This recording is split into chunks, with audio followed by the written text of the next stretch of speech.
16 জুলাই স্বৈরাচার বিরোধী গণ আন্দোলনের তীব্র প্রতিরোধ গড়ে ওঠে চট্টগ্রামের মুরাদপুর আর বহদ্দারহাটে।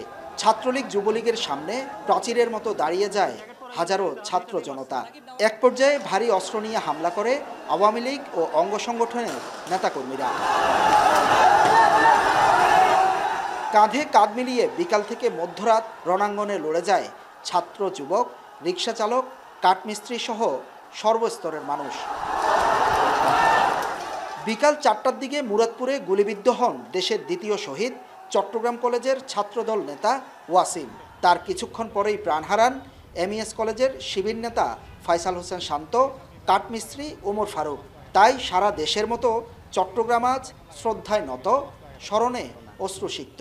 বেগম রোকেয়া বিশ্ববিদ্যালয়ে আবু সাইদ মারা যায় এবং ঠিক একই সময়ে চট্টগ্রামে দেখা যায় আমরা যখন কর্মসূচি দিয়েছিলাম 3টায় আমাদের 16 শহরে, তখন হচ্ছে ছাত্রলীগ আমাদের শিক্ষার্থীদেরকে নিহত করে। আমাদের হচ্ছে ওয়াসিম আকরাম ভাই শহীদ হন, ওই একই দিনে চট্টগ্রামে হচ্ছে ফয়সাল আহমেদ শান্ত ভাই শহীদ হন।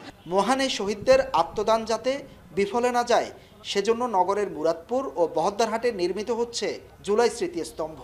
প্রতিবাদ ও ন্যায় সংগ্রামকে অমর করে রাখতে এই স্তম্ভটির উদ্বোধন করেন মুক্তিযুদ্ধ বিষয়ক উপদেষ্টা। সঙ্গে ছিলেন শহীদ পরিবারের সদস্যরা। এ সময় স্মৃতিস্তম্ভের সামনে দাঁড়িয়ে অশ্রুসিক্ত হয়ে পড়েন স্বজনরা। অভিযোগ করেন জুলাইয়ের শহীদ ভাতা ও আসামিদের গ্রেপ্তারে ধীরগতি নিয়ে।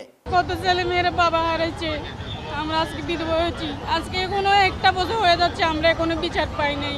আমাদের ছেলে মেয়েদের পড়ালেখা সবকিছুর দায়িত্ব বাবা নিত, এখন আর বাবা নাই। সরকার যা দেওয়ার কথা ছিল ওগুলোর থেকেও আমাদের থেকে বিচ্ছিন্ন করে নিচ্ছে এখন। আমরা চাই না যে কোনো শহীদ পরিবার যেন মানবতার জীবন না যাপন করে।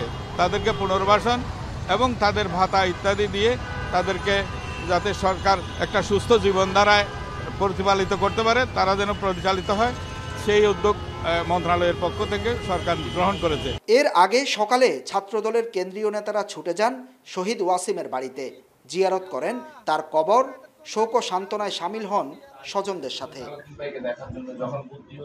হুসাইন জিয়াদ, এখন চট্টগ্রাম।